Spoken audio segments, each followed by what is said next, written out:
వరి పరిశోధనల్లో జగిత్యాల జిల్లా పొలాస ప్రాంతీయ వ్యవసాయ పరిశోధనా స్థానం విశిష్ట సేవలందిస్తుంది. గత దశాబ్ద కాలంలో ఎన్నో రకాలు ఇక్కడి నుండే విడుదలై రైతుల ఆదరణ పొందాయి. ఉత్తర తెలంగాణ మండలానికి అనుగుణంగా ఈ రకాలు రూపొందినప్పటికీ కొన్ని రకాలు దేశవ్యాప్తంగా సాగులో ఉన్నాయి. ప్రస్తుతం ఖరీఫ్ సాగుకు సమయం దగ్గర పడుతుంది. రైతులు రకాలను ఎంచుకొని విత్తనాలు సమకూర్చుకునే పనిలో ఉన్నారు. ఈ నేపథ్యంలో ఖరీఫ్కు అనువైన జగిత్యాల వరి రకాలు, వాటి గుణగణాలేంటో ఇప్పుడు చూద్దాం.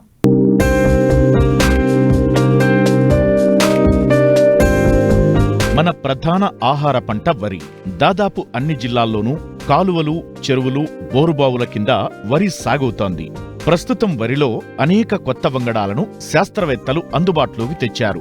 చెరువులు, కాలువల కింద దీర్ఘకాలిక వరి రకాలు ఎక్కువగా సాగులో ఉండగా, బోరుబావుల కింద స్వల్పకాలిక రకాలు అధిక విస్తీర్ణంలో సాగుతున్నాయి. రైతులు పాత రకాలకు స్వస్తి చెప్పి అధిక దిగుబడినిచ్చే నూతన రకాల వైపు దృష్టి సారించాలి. సరైన రకాన్ని సరైన సమయంలో సాగు చేస్తే ప్రతికూల పరిస్థితులను అధిగమించి 50% దిగుబడి సాధించినట్లే. మిగతా 50% సాగులో మనం పాటించే యాజమాన్యంపై ఆధారపడి ఉంటుంది. లేకపోతే ఎంచుకున్న రకం దిగుబడి సామర్థ్యం అధికంగా ఉన్నా ఆశించిన ఫలితాలు రావు. కాబట్టి రకాల ఎంపిక, సాగు చేసే సమయం, పంట కాల పరిమితి అనేవి వరి సాగులో కీలకమైన విషయాలుగా పరిగణించాలని సూచిస్తున్నారు జగిత్యాల జిల్లా పొలాస ప్రాంతీయ వ్యవసాయ పరిశోధనా స్థానం సహ పరిశోధన సంచాలకులు డాక్టర్ జి శ్రీనివాస్. ముఖ్యంగా చూసినట్టయితే రైసు మనకు వరి ప్రధానమైనటువంటి పంట. ఉత్తర తెలంగాణ జిల్లాలు కనుక చూసుకున్నట్టయితే రాష్ట్ర వ్యాప్తంగా 60 లక్షల ఎకరాల్లో ఖరీఫ్లో వరి సాగులో ఉండడం వలన దానిలో మనకు ఉత్తర తెలంగాణ జిల్లాల్లోనే 60% వరకు వరి విస్తీర్ణంలో ఉంటుంది. అయితే మనకు ఈ వరిని మనము వానాకాలం మరియు యాసంగి 2 సీజన్లో కూడా మనము సాగు చేసుకోవడానికి వీలుగా ఉంటుంది. ముఖ్యంగా మనకి ఈ మధ్యకాలంలో పెరిగినటువంటి ఈ నీటి పారుదల సౌకర్యం వలన రైతులు ఎక్కువ విస్తీర్ణంలో వరి సాగు చేయడం జరుగుతుంది. ముఖ్యంగా వానాకాలంలో తీసుకున్నట్టయితే మనకు ఈ ఉత్తర తెలంగాణ జిల్లాలో ముఖ్యంగా జగిత్యాలలోని పరిశోధనా స్థానము, అదేవిధంగా కూనారము మరియు రుద్రూరు ఈ పరిశోధనా కేంద్రాల నుంచి విడుదలైనటువంటి రకాలు మనకు ఎక్కువగా విస్తీర్ణంలో ఉన్నాయి. రైతులు ఎక్కువగా ఈ వెరైటీస్ని కూడా సాగు చేయడానికి ముందుకు వస్తూ ఉంటారు. అయితే మనము ఈ వరిలో వివిధ రకాలు అందుబాటులో ఉన్నందువలన మనకి ఉత్తర తెలంగాణ జిల్లాలకి ఖరీఫ్ అంటే మనకు వానాకాలానికి అనువైనటువంటి వరి రకాలు కనుక చూసుకున్నట్టయితే ముఖ్యంగా జగిత్యాల నుంచి విడుదలైనటువంటి రకాలు చాలా పాపులర్ అవ్వడం జరిగింది. వరిలో అధిక దిగుబడినిచ్చే రకాల రూపకల్పనలో జగిత్యాల జిల్లా పొలాస ప్రాంతీయ వ్యవసాయ పరిశోధనా స్థానం విశిష్టతను చాటుతోంది. ముఖ్యంగా అనేక సన్నగింజ వరి వంగడాలు ఇక్కడి నుంచి విడుదలయ్యాయి. రైతుల క్షేత్రాల్లో మంచి ఫలితాలు నమోదు చేస్తున్నాయి. అయితే ఈ ఖరీఫ్కు అనువైన రకాలేంటి, ఏ సమయంలో నార్లు పోసుకోవాలి, దీర్ఘకాలిక, మధ్యకాలిక వరి రకాలు, వాటి గుణగణాలేంటో సమగ్రంగా తెలియజేస్తున్నారు జగిత్యాల ప్రాంతీయ వ్యవసాయ పరిశోధనా స్థానం ప్రధాన శాస్త్రవేత్త డాక్టర్ బి శ్రీనివాస్. వరి వేసుకునే రైతులు వాళ్ళు ఎలాంటి రకాలు వేసుకోవాలనే వాటి యొక్క రకరకాల గుణగణాల గురించి మనం తెలుసుకుందాం. అయితే మనం సాధారణంగా చూసుకున్నట్లయితే యాసంగితో పోల్చుకుంటే వానాకాలంలో మనకు కొద్దిగా వెసులుబాటు ఎక్కువ ఉంటుంది. యాసంగిలో జనరల్గా మనం ఏమవుతుందంటే తక్కువ కాల పరిమిత రకాలను మనం ఎక్కువ ఎంచుకోవాల్సిన అవసరం ఉంటుంది. అదే వానాకాలంలో అయితే మనకి ఈ దీర్ఘకాలిక రకాలు కానివ్వండి, అదేవిధంగా మధ్యకాలిక రకాలు, ఇంకా స్వల్పకాలిక రకాలు, అతి స్వల్పకాలిక రకాలు, అంటే ఇలా ఏ విధమైన రకాలు కూడా మనకి వేసుకునే వెసులుబాటు ఉంటుంది. అయితే ఈ సోయింగ్ విండో అనేది వెరీ ఇంపార్టెంట్. అంటే మనం ఏ కాల పరిమితి గల రకాలను ఏ టైంలో వేసుకోవాలనేది రైతుకు తప్పనిసరిగా అవగాహన ఉండాల్సిన అవసరం ఉన్నది. కాబట్టి దీంట్లో మనం ముఖ్యంగా చూసుకున్నట్టయితే దీర్ఘకాలిక రకాలు అంటే ఏవైతే మనకి వాటి పంట కాలం 150 లేదా అంతకంటే ఎక్కువ పంట చేతికి వస్తుందో ఆ రకాలని మనం దీర్ఘకాలిక రకాలు అంటాం.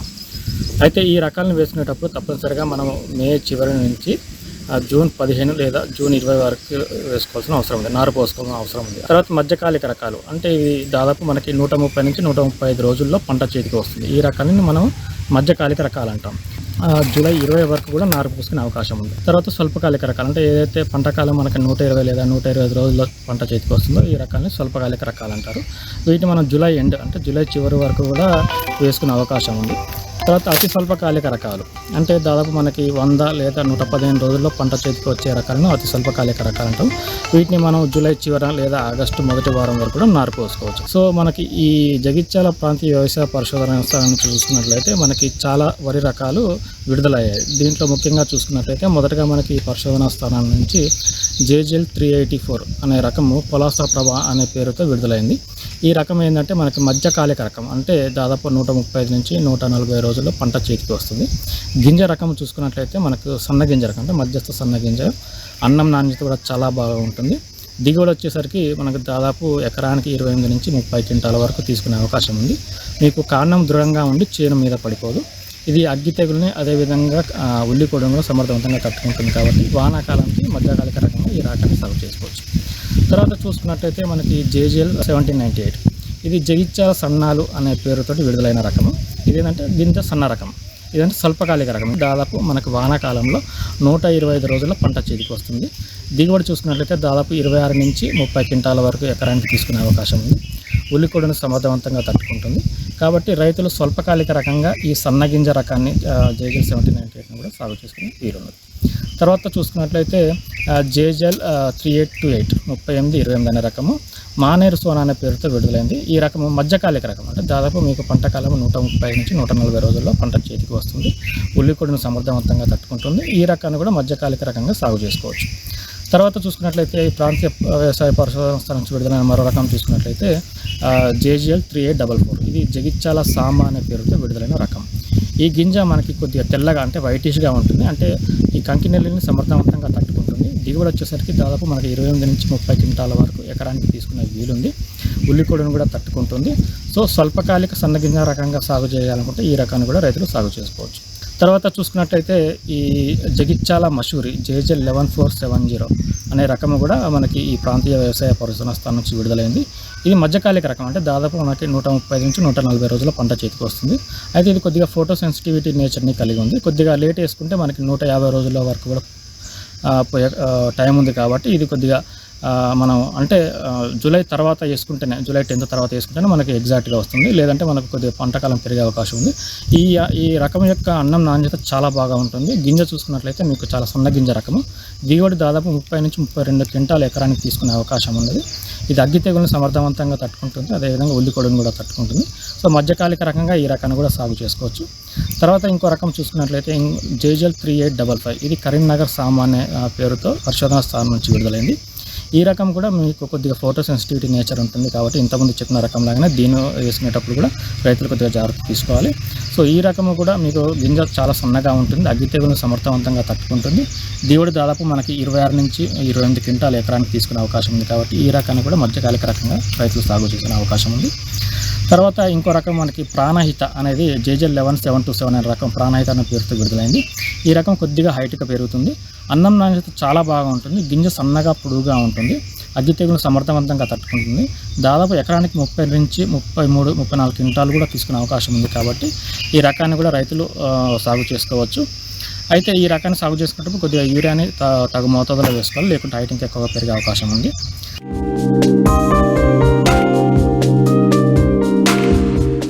అటవీ ఉత్పత్తుల్లో ఒకటైన విప్ప పువ్వు గిరిజనులకు ఆదాయ వనరుగా మారింది. గిరిజన ప్రాంతంలో సహజ సిద్ధంగా లభించే విప్ప పువ్వును అటవీ ప్రాంత ప్రజల బతుకుదెరువుగా భావిస్తారు. అలాంటి విప్ప పువ్వు ప్రస్తుతం సీజన్ కావటంతో ఆదిలాబాద్ జిల్లా ఏజెన్సీ ప్రాంతంలో విరివిగా లభిస్తుంది. అయితే మార్కెట్లో గిట్టుబాటు ధర రావడం లేదంటున్నారు గిరిపుత్రులు.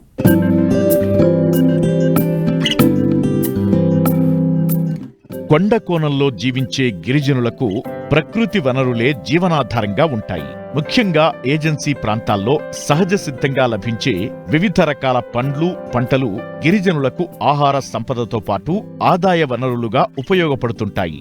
ప్రస్తుతం ఇప్ప పువ్వు సీజన్ కావడంతో ఆదిలాబాద్ జిల్లాలో గిరిపుత్రులు పువ్వు సేకరణలో నిమగ్నమయ్యారు. ఎండ తీవ్రత ఉండటంతో తెల్లవారుజామునే దగ్గరలోని అడవికి వెళ్లి ఇప్ప పూలను సేకరిస్తారు. ఎండ తీవ్రమయ్యే సమయానికి ఇండ్లకు చేరుకుంటారు. ఇప్ప పువ్వు సేకరణలో మహిళలు, పిల్లలే అధికంగా పాల్గొంటారు. తెచ్చిన పువ్వును ఎండబెట్టి వంటకాలు చేసుకుని తింటుంటారు. మిగతా పువ్వును మార్కెట్లో అమ్ముకుంటారు. అయితే మార్కెట్లో గిట్టుబాటు ధర రావడం లేదంటూ ఆవేదన వ్యక్తం చేస్తున్నారు. ఆదివాసులలో ముఖ్యంగా ఎండాకాలంలో ఇప్ప పువ్వు అనేది ఒక జీవనాధారము. మేము ప్రొద్దున 4-5 గంటలకి బుట్టలు పట్టుకొని అడవికి వెళ్ళి ఏరుకొని తీసుకొచ్చి దాన్ని ఎండబెడతాము. ఎండబెట్టినటువంటి ఇప్ప పువ్వును మేము మార్కెట్కి తీసుకెళ్తే చాలా తక్కువ ధర ఉంది. ప్రస్తుతము అనేక రేట్లు పెరిగినాయి కానీ ఇప్ప పువ్వు రేటు మాత్రం పెరగలేదు. ఈ ఇప్ప పువ్వు వలన మాకు ఇప్ప లడ్డు, అట్లాగే ఇప్ప గారెలు, ఇతర కనీస సౌకర్యాలు ఏవైతే కనీస అవసరాలు సంబంధించినటువంటి మార్కెట్కి సంబంధించినటువంటి నిత్యావసర సరుకులు కూడా మేము కొనుక్కొని తీసుకురావడానికి కూడా చాలా ఇబ్బందికరమైన పరిస్థితి ఏర్పడుతుంది. కనుక ప్రస్తుత గవర్నమెంటు, ప్రస్తుత ప్రభుత్వము మాకు కనీస మద్దతు ధర ప్రకటించి మా ఆదివాసులను ఆదుకోవాలని మేము ఈ సందర్భంగా కోరుతున్నాము. ఆదివాసులుగా ఇప్ప పువ్వు అనేటటువంటిది మా జీవన విధానంలో ఒక భాగం. మాకు ఉపాధి కూడా, మా ఆహారంలో ప్రధాన ఆహారం కూడా ఇప్ప పువ్వు. ఈ 3 నెలల కాలంలో ఏప్రిల్, మే, జూన్ ఈ 3 నెలల్లో ఇప్ప పువ్వును ఒక ప్రధాన ఆహారంగా స్వీకరించి తీసుకుంటాం. కానీ ఈ పరిస్థితుల్లో ఆహారమే కాకుండా మిగతా కూడా కొద్దిమంది మిగిలితే అమ్మి మిగతా వనరులు కూడా అంటే సరుకులు కూడా తీసుకున్నటువంటి పరిస్థితుల్లో జీసీసీ నుంచి ఇంతకుముందు కొనుగోలు చేసేవాళ్ళు కొద్దిగా సరైనటువంటి రేట్ ఇచ్చి.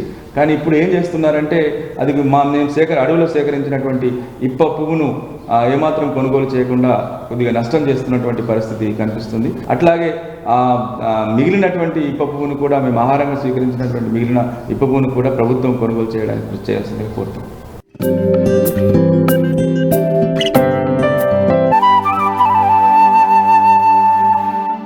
రసాయన ఎరువులతో పండించిన పంట దిగుబడుల నుంచి ఆరోగ్య సమస్యలు తలెత్తుతుండడం, ఖర్చులు కూడా అంతకంతకు పెరుగుతుండటంతో రైతు శబరినాథ్ ప్రకృతి వ్యవసాయం వైపు మళ్లారు. 8 ఏళ్లుగా సహజ పద్ధతుల్లో మామిడి, వరి తదితర పంటలు పండిస్తూ తాము పండించిన పంట దిగుబడులను వీలైనంత వరకు నేరుగా వినియోగదారులకు అమ్ముతూ మంచి నికర ఆదాయం పొందుతున్నారు.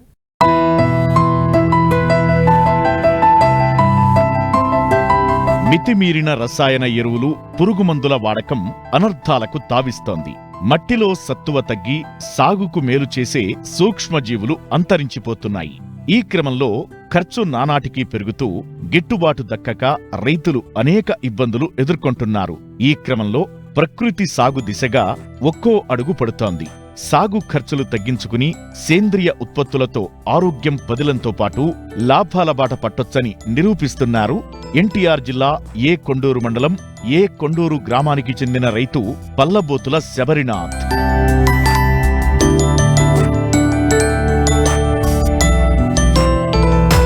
ఇదిగో ఇక్కడ కనిపిస్తున్న ఈ మామిడి క్షేత్రాన్ని చూడండి, ఎంత పచ్చగా కనిపిస్తుందో.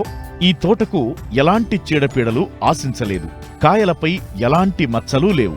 కాసిన ప్రతి కాయ ఆకర్షణీయంగా కనిపిస్తోంది. ఇలా ఉండటానికి రైతు ఎలాంటి రసాయన ఎరువులు, మందులను పిచికారీ చేయలేదు. పలు రకాల సేంద్రియ, ప్రకృతి వ్యవసాయ అనుభవాలను రంగరించి రైతు శబరినాథ్ తక్కువ ఖర్చుతో పోషక ద్రావణాలను తయారు చేసుకుని తన వ్యవసాయ క్షేత్రంలోని పంటలకు అందిస్తున్నారు. ముఖ్యంగా శబరి 555 అనే రకం ద్రావణం తయారు చేసి తన పంటలకు ముందస్తుగా పిచికారీ చేయడంతో చీడపీడలు దరిచేరలేదు. నేను గత 8 సంవత్సరాల నుంచి ప్రకృతి వ్యవసాయంలో అనేక రకాల పంటలు సాగు చేయడం జరుగుతుంది. దానిలోనే భాగంగా ఇప్పుడు మనం చూస్తున్న మామిడి కూడా ఇలాగే సాగు చేయడం జరుగుతుంది. మామిడితో పాటు ఇంకా రైసు, కారం, బై ప్రోడక్ట్స్, పండుమిర్చి పట్టించటం, పండుమిర్చి పచ్చడి, కారం, ఇలా రకరకాల అన్నీ కూడా, అంటే ఒక కుటుంబానికి నిత్యావసరాలు ఏమేమి కావాలో అవన్నీ కూడా పూర్తి ప్రకృతి వ్యవసాయ సాగు విధానంలో చేసి వినియోగదారులకు అంటే ఫస్ట్ నా ఫ్యామిలీకి నేను పండించుకొని తర్వాత వినియోగదారులకు కూడా అందించడం జరుగుతుంది. ఇప్పుడు మనం చూస్తున్న మొక్కకు వచ్చేసరికి నేను ప్రకృతి వ్యవసాయ సాగులో చేస్తున్నాను. దీనికి వచ్చేసరికి కింద జీవామృతం ఇవ్వడం జరుగుతుంది. ప్లస్ అలాగే జీవామృతం ఇవ్వటం వల్ల మొక్క దగ్గర ఉన్నటువంటి సూక్ష్మజీవులన్నిటికి కూడా అది ఆహారంగా మారి, ఆ సూక్ష్మజీవులు వచ్చేసరికి వానపాములకి ఆహారంగా మారటం వల్ల వానపాములు అధికంగా అభివృద్ధి చెంది భూమి గుల్లబారుతుంది. నేను ఈ 8 సంవత్సరాల ఎక్స్పీరియన్స్తో ఏంటంటే ఒకసారి ఒకటి ఇలా తెలుసుకుంటూ ఈ అన్నిటికీ ఇంకోటి ప్రతి ఒక్క పంటని కూడా ఆశిస్తున్నటువంటిది వచ్చి పండుగ. ఎంత పండు పండినా పండు కోసుకొని తినబోయేసరికి ఆ పండుగ ఎఫెక్ట్ అయ్యి అది తినటానికి కూడా యూజ్ లేకుండా పోతుంది. దీనికి ఏం చేస్తే బాగుంటుందా అని చెప్పి ఆలోచించుకుంటూ ఒక శబరి 555 అనే లిక్విడ్ని ఒకటి తయారు చేయడం జరిగింది. దానివల్ల ఏంటంటే తెల్లదోమ, పచ్చదోమ, పిండి నల్లి, పేనుబంక, ఆకుల మీద వచ్చేటటువంటి నల్ల మచ్చలు, అంటే మీరు ఆల్రెడీ ఇప్పుడు ఫీల్డ్లో కూడా చూశారు, ఏ చెట్టు దగ్గరికి వెళ్ళి చూసినా కానీ ఆకులన్నీ మంచి గ్రీనిష్గా ఉంటాయి తప్పితే ఎటువంటి ఫంగల్ ఇన్ఫెక్షన్స్ కూడా ఉండవు.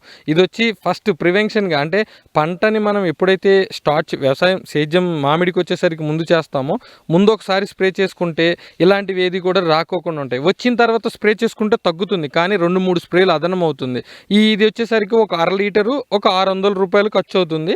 ఈ 1/2 లీటర్ శబరి 555 ప్లస్ 2 కేజీల పెరుగు కలుపుకొని స్ప్రే చేసుకుంటే 200 లీటర్ల నీళ్ళలో మిక్స్ అవుతుంది. దీన్ని స్ప్రే చేసుకోవడం వల్ల ఏంటంటే 15 రోజుల నుంచి నెల రోజుల వరకు ఎటువంటి పెస్ట్ కూడా రాదు. అట్లాగే మామిడిలో అధికంగా ఇబ్బంది పెట్టేటటువంటి తేనె మంచు పురుగు కూడా దీని నుంచి పోతుంది. మీరు చూస్తున్న ఈ మామిడి తోటకు వచ్చేసరికి 5 స్ప్రేలు చేయడం జరిగింది టోటల్గా, అంటే 5 ఆ 5లో కూడా ఒక 3 వచ్చేసరికి శబరి 555 స్ప్రే చేశాము, ఒక్కసారి వచ్చి పంచగవ్య జీవామృతం చేశాము, ఇంకొకసారి మట్టి వేపాకుల కషాయము స్ప్రే చేశాము. ఈ 3 స్ప్రేలే ఇప్పుడు మీరు చూస్తున్నారు కూడా. ఈ కాయలన్నీ కూడా ఇంత కలరు, అంటే కవర్ కడితే ఏ కలర్ వస్తాయో ఆ విధంగా ఇలా రావడానికి ఏంటంటే ఆ శబరి 555 వల్ల. అదేంటంటే దాంట్లో వాడే ఇంగ్రీడియంట్ ప్రతి ఒక్కటి కూడా మనం నిత్యం అంటే తినేవే, కానీ వాటిని ఒక డిఫరెంట్ ప్రాసెస్లో చేయడం వల్ల ఒక అద్భుతం అనేది జరుగుతుంది. ఇక్కడ మామిడి వచ్చేసరికల్లా ఇప్పుడు మేము చేసే క్షేత్రంలో బంగినపల్లి అంటే బేనిషా, ఇంకొకటి చెరుకు రసాలు, పెద్ద రసాలు, చిన్న రసాలు, తోతాపూర్ ఉన్నాయి కానీ లైట్గా ఉన్నాయి సార్. ఇవన్నీ కూడా ఏంటంటే ఈ రేట్ అనేది ఏంటంటే ఇంకొక 10 డేస్ పడుతుంది. ఈ 10 డేస్ తర్వాత మేము అంటే ఎలా ఇవ్వాలి అంటే మార్కెట్లో బెస్ట్గా ఇవ్వాలి. అలాగే లాస్ట్ ఇయర్ ఫస్ట్ నేను స్టార్టింగ్ 15 మంది కస్టమర్స్తో మ్యాంగో స్టార్ట్ చేశాను. లాస్ట్ ఇయర్ వచ్చేసరికి 75 ఫ్యామిలీస్కి రీచ్ అయ్యాను. ఈసారి ఇంకా ఎక్కువగా రీచ్ అవ్వాలన్నాను. ఆల్రెడీ ఇప్పటికే నాకు బెంగళూరు కానివ్వండి, హైదరాబాదు, వైజాగ్ ఇటు నుంచి కొన్ని ఆర్డర్స్ కూడా వచ్చి ఉన్నాయి. ఇవి వచ్చేసరికి ఇంకా నేను 10 డేస్ తర్వాత వీటిని హార్వెస్ట్ చేసి అందించడం జరుగుతుంది. పోయిన సంవత్సరం వచ్చేసరికి 1 కేజీ 150 రూపాయలు ట్రాన్స్పోర్ట్ ఛార్జీ సపరేట్, అంటే మినిమం 10 కేజీలు ఆర్డర్ కావాలి. దీనికంటే మేము ప్యాక్ చేసి ఇవన్నీ కూడా పంపించాలంటే నాకు ఖర్చులు ఉంటాయి ఇక్కడ. దీనికంటే ఇవాళ అంత కాస్ట్ ఏంటి అని కూడా అడుగుతారు. ఇవాళ ఒక మనిషి వచ్చి మామిడికాయలు కట్ చేయాలి అంటే 1000 రూపాయలు ఖర్చు. బాక్స్ ప్యాకింగే కానివ్వండి, ట్రాన్స్పోర్టే కానివ్వండి, ఇవన్నీ కూడా ఖర్చుల్ని పేర్ చేసుకొని లాస్ట్ ఇయర్ అయితే 150 ఇచ్చాం కేజీ. ఈ ఇయర్ వచ్చి 200 నుంచి 220 వరకు ఉండే అవకాశం ఉంటుంది. ఇది దిగుబడి విషయానికి వచ్చేసరికి సార్ లాస్ట్ ఇయర్ వచ్చేసరికి ఈ ఫీల్డ్ మొత్తానికి కలిపి నాకు 7 ఎకరాల్లో 5 టన్నులు కాపు వచ్చింది. గాలి దుమ్ము వచ్చేసరికి 3 టన్నుల వరకు రాలిపోవటం జరిగింది. ఒక 2 టన్నులే మేము ఇలాగా, అంటే అందుకని ఇప్పుడు ఇందాక మీకు చెప్పింది ఏంటంటే రేట్లో వేరియేషన్స్ ఏంటంటే ఇలాంటి ఆటుపోట్లన్నీ ఎదుర్కొంటూ మేము ఛాలెంజ్గా వెళ్ళాలి. రైతు సుభాష్ పాలేకర్, చింతల వెంకట్రెడ్డి వంటి నిపుణులు సూచించిన రసాయన రహిత సేద్య పద్ధతులను అవసరం మేరకు అనుసరిస్తున్నారు. ఉత్తమ ఫలితాలు సాధిస్తున్నారు. వచ్చిన దిగుబడులను నేరుగా వినియోగదారులకు అధిక ధరకు అమ్ముతున్నారు. ఒక్క మామిడే కాకుండా దేశవాళీ బియ్యం, పప్పులు, చిరుధాన్యాలను ప్రాసెస్ చేసి అమ్ముతూ అధిక ఆదాయం పొందుతున్నారు. ఈ మామిడితో పాటు జామ, రైస్, దేశవాళీ వెరైటీస్, నవారా రైసు, కుజీ పటాలియా రైసు, బియ్యం తింటే షుగర్ వస్తుంది అంటారు, కానీ నేను ఇచ్చే బియ్యం తింటే 100% షుగర్ నార్మల్ అవుతుంది, స్ట్రెస్ రిలీఫ్ అవుతుంది. ఎగ్జాంపుల్ అందులో కుజీ పటాలియా రైస్ ఉంది. ఈ రైస్ వచ్చేసరికి నేను 80 రూపాయలకి ఇస్తున్నాను. రైస్ కూడా ఫస్ట్ 3 బస్తాలు పండించాను. నేను 8 సంవత్సరాల క్రితం స్టార్ట్ చేసినప్పుడు ఎకరానికి 3 బస్తాలు వచ్చినాయి. ఈ రోజు నేను అదే 25 బస్తాలకి పండించే స్థాయికి వెళ్ళానంటే అది మొత్తం ప్రకృతి వ్యవసాయం ద్వారాగానే సాధ్యమైంది. ఇంకొకటి ఏంటంటే నాకు 72 మంది కస్టమర్స్ కూడా పెరిగారు. వాళ్ళందరూ కూడా రైస్తో పాటు సార్ రైస్ ఒకటేనా, మీరు ఇంకేదన్నా ఇస్తారా అంటే అలాగేంటంటే మిర్చి వేయడం కూడా స్టార్ట్ చేశాను. మిర్చిలో వచ్చేసరికి నా దగ్గర ఒక స్పెషల్ కారం ఒకటి ఉంటుంది. కేజీ వచ్చి 1000 రూపాయలు. ఆ కారం తిన్న వాళ్ళకి ఎవరికైనా సరే కారం తింటే గ్యాస్ ట్రబుల్ వస్తుంది అని అంటారు, కానీ ఈ కారం తింటే 100% గ్యాస్ అనేది ఉండదు. ఇంకొకటి నా ఓన్ ఫీల్డ్లోనే నేను అంటే పరపరాగ సంపర్కం జరగడానికి మనం తేనెటీగలను కూడా పెంచుకోవాలి. అలా భాగంలో ఏంటంటే ఇవాళ అంతరించిపోయే వాటిల్లో తేనెటీగల మనుగడ కూడా చాలా తగ్గిపోయింది. అదే క్రమంలో ఒక 10 బాక్సులు తీసుకొని నేను స్టార్టింగ్ చేసి పెట్టుకోవడం జరిగింది. ఇప్పుడు నేను 15 బాక్సులకి వెళ్ళాను. వీటి వల్ల ఏంటంటే నా ఫీల్డ్లో కలెక్షన్, అంటే ఫీల్డ్లో అన్ని రకాల ఏంటి జామ, పప్పు ధాన్యాలు, వరి, మిర్చి ఇలా అన్నీ వేసుకోవడం వల్ల ఏంటంటే వాటికి ఒకదానికొకటి క్రాస్ పాలినేషన్ జరిగి ఇంకొకటి నాకు హనీ అనేది కూడా రావటం జరుగుతుంది. ఈ హనీ కూడా వచ్చేసరికి 1 కేజీ 600, 800, 1000 ఈ 3 రకాలుగా మేము వినియోగదారులకి అందించడం జరుగుతుంది. ఇంకా నేను వచ్చేసరికి కందిపప్పు, పెసరపప్పు, మినప్పప్పు, నల్ల పెసరపప్పు ఇవన్నీ కూడా మా వ్యవసాయ క్షేత్రంలో పండించే నేను వినియోగదారులకి బై ప్రోడక్ట్ కింద పప్పు రూపాల్లో మార్చి ఇవ్వడం జరుగుతుంది. 1 కేజీ వచ్చేసరికి పెసరపప్పు, నల్ల పెసరపప్పు కానివ్వండి, పచ్చ పెసరపప్పు కానివ్వండి ఏదైనా 250. కందిపప్పు వచ్చేసరికి వేయించి పట్టడం వల్ల అంటే కొంతమంది ఆర్డర్ని బట్టి చెప్తా ఉంటారు, వేపింది కావాలంటేనేమో 260 వరకు తీసుకుంటున్నాను, వేపకోకుండా అయితేనేమో 230 వరకు తీసుకుంటున్నాను. అంటే ఈ వేయించినప్పుడు ఏంటంటే వాటికి అయ్యే ఖర్చు ఇవన్నీ ఎక్కువగా ఉంటాయి కాబట్టి వాటికి అలా తీసుకుంటున్నాను. చింతపండు వచ్చేసరికి కేజీ 300. మన చిరుధాన్యాలు కూడా నేను కలెక్ట్ చేసి వినియోగదారులకు అందించడం జరుగుతుంది. ఇవన్నీ కూడా వచ్చేసరికి ఒక అండ్రుకొర్రలు, సామెలు, ఊదలు, అరికెలు, కొర్రలు అన్నీ అంటే 8 రకాల మిల్లెట్స్ కూడా అందుబాటులో ఉన్నవి. ఇవి ఒక్కొక్కటి ఒక్కొక్క ప్రైస్లో అందుబాటు అంటే బెస్ట్ అంటే ఇవాళ రెడీ టు ఈట్కే ప్రతి ఒక్కళ్ళు కూడా ప్రయారిటీ ఇస్తున్నారు. ఒక మిల్లెట్స్ అన్నిటిలో కూడా ఒక వెరైటీ వచ్చే 350 ఉంటుంది, మిగతా అన్నీ కూడా 150, 160కే మేము అందుబాటులో ఇస్తున్నాము. ఇప్పుడు నవారా బియ్యం ఉన్నాయి, నవారా బియ్యం పండిస్తున్నాను. ఆ బియ్యం తినడం వల్ల ఏంటంటే పారాలసిస్ వచ్చిన వాళ్ళకి కానివ్వండి, నీరసంగా ఉన్న వాళ్ళకి కానివ్వండి, షుగర్ ఉన్నోళ్ళు, బీపీ ఉన్నవాళ్ళు వీళ్ళందరికీ కూడా 100% మంచిది. అలా అని చెప్పి ఏమి ఎక్కువ తినాలి అని ఏం లేదు.